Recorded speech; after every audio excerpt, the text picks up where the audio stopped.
શહેરના ખજોદ ખાતે આવેલી ડિસ્પોઝલ સાઇટમાં આજે સતત ચોથા દિવસે પણ આગ પર કાબુ મેળવવા માટે ફાયર વિભાગના જવાનો જહેમત ઉઠાવી રહ્યા છે। મંગળવારે સવારે ડિસ્પોઝલ સાઇટમાં લાગેલી આગે રાત્રિના સમયમાં વિકરાળ સ્વરૂપ ધારણ કરી લીધું હતું અને એકંદરે 1 કિલોમીટર વિસ્તારમાં આગ પ્રસરી જતા આસપાસના વિસ્તારોમાં ભારે ફફડાટ વ્યાપી ગયો હતો। ફાયર વિભાગ દ્વારા છેલ્લા 4 દિવસથી સતત પાણીનો છંટકાવ કરીને આગ પર કાબુ મેળવવાના પ્રયાસો હાથ ધરવામાં આવી રહ્યા છે। જોકે હજુ સુધી આગ પર સંપૂર્ણપણે કાબુ મેળવવામાં ફાયર વિભાગને સફળતા સાંપડી નથી અને તંત્ર દ્વારા પરિસ્થિતિને સંપૂર્ણપણે નિયંત્રણમાં લેવા માટે જરૂરી પગલાં ભરવામાં આવી રહ્યા હોવાનું જાણવા મળ્યું છે। સુરત મહાનગરપાલિકા માટે સિરદર્દ સાબિત થઈ રહેલ કચરા કૌભાંડમાં વૈજ્ઞાનિક ઢબે કચરાનો નિકાલ કરવાને બદલે અંતરિયાળ વિસ્તારોમાં આવેલ ખેતરોમાં ઇજારદાર સીડી કોન્ટ્રાક્ટર કચરાના ડમ્પિંગ સાઇટનો ઘટસ્ફોટ થયા બાદ ભારે હોબાળો મચી જવા પામ્યો હતો।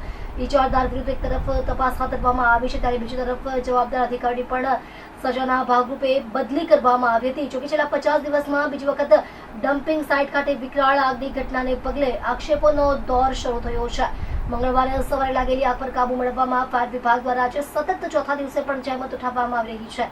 છેલ્લા 4 દિવસથી લાગેલી આગ માટે હવે મહાનગરપાલિકા દ્વારા પ્રાથમિક તપાસમાં મોટા કચરાના ઢગલામાં આંતરિક ગરમી વધવાથી જ્વલનશીલ આરડીએફ સામગ્રી અને મિથેન ગેસ ઉત્પન્ન થતા ઉનાળાના વધતા તાપમાનના સંયુક્ત પ્રભાવને કારણે આગ લાગી હોવાની શક્યતા વ્યક્ત કરવામાં આવી છે। કચરા કૌભાંડમાં ડમ્પિંગ સાઇટમાં ભીષણ આગ લગાવવામાં આવેલ હોવાના આક્ષેપો વચ્ચે હવે પાલિકા દ્વારા જે ખુલાસા કરવામાં આવ્યા છે તે હાલની સ્થિતિમાં ગળે ઉતરે તેમ નથી।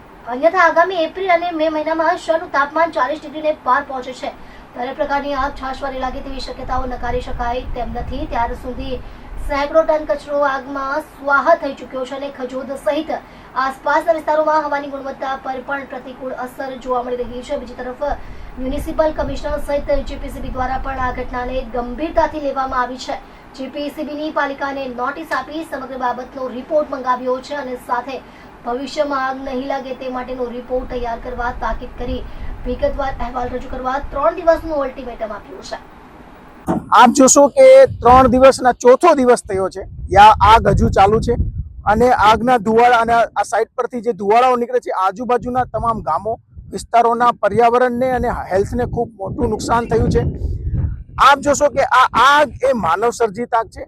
213 કરોડનું જે કૌભાંડ કર્યું છે કચરા કૌભાંડ એ છુપાવવા માટેનો કારસો છે, કારણ કે 52 દિવસમાં બીજી વાર આગ લાગી છે અને પર્યાવરણ વિભાગ જે નોટિસો મોકલે છે એ ફક્ત કાગળ પર કામગીરી હોય, નક્કર કોઈ પણ પ્રકારની કામગીરી કરવામાં નથી આવતું।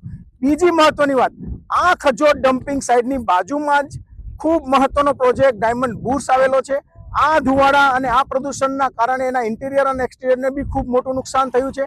આ માનનીય પ્રધાનમંત્રી શ્રી નરેન્દ્ર મોદીનો ડ્રીમ પ્રોજેક્ટ છે, છતાં પણ સુરત મહાનગરપાલિકાના અધિકારીઓ અને આ કોન્ટ્રાક્ટર શા માટે નથી ગાંઠતા એ નથી ખ્યાલ આવતો અને આ 213 કરોડના કૌભાંડને બચાવવા માટે, એના પુરાવા નષ્ટ કરાવવા માટે આ બીજી વાર 4 દિવસ સુધી આગ લાગી છે એવું ચોખ્ખું દેખાય છે। 213 કરોડનો પ્રોજેક્ટ હતો, સુરત મહાનગરપાલિકા દ્વારા કચરાનો નિકાલ ન થયો તોય છતાં પૈસા ચૂકવી દેવામાં આવ્યા છે, એ બાબતે હું કહેવું 213 કરોડનો 3 વર્ષ માટે કોન્ટ્રાક્ટ આપવામાં આવેલો હતો। 30 લાખ મેટ્રિક ટન કચરાનો નિકાલ કરવાનો હતો, 14 લાખ મેટ્રિક ટન કચરાનો જ નિકાલ કર્યો છે। 16 લાખ મેટ્રિક ટન કચરો વૈજ્ઞાનિક ઢબે નિકાલ કર્યા વગરનો સ્થળ પર જ પડ્યો છે, કોઈ પણ પ્રકારનો વૈજ્ઞાનિક ઢબે નિકાલ નથી કર્યો। 107 કરોડ રૂપિયા ચૂકવી દીધા છે, બાકીના ચૂકવવાના બાકી છે, છતાં પણ 50% કામગીરી કરી છે, છતાં પણ આ જ કોન્ટ્રાક્ટરને બીજા 9 મહિનાથી 10 મહિનાનું એક્સટેન્શન કરી આપવામાં આવે છે। એટલે ક્યાંક ને ક્યાંક સુરત મહાનગરપાલિકાના અધિકારીઓ અને કોન્ટ્રાક્ટરની સાંઠગાંઠ ચોખ્ખી દેખાય છે। વારંવાર આગ લાગવાનું કારણ શું હોય છે? આ પહેલા બી મેં કહ્યું કે વારંવાર આગ લાગવાનું કારણ એક જ છે, પોતે કરેલો ભ્રષ્ટાચાર અને પાપ અને સાયન્ટિફિક વે નિકાલ નથી કરી શક્યા, એટલે ક્યાંક ને ક્યાંક પુરાવા નષ્ટ કરવાનું કાવતરું છે, એટલે જ તમને આ ડમ્પિંગ સાઇટ પર વારંવાર આગ લાગવાની ઘટના બની રહી છે।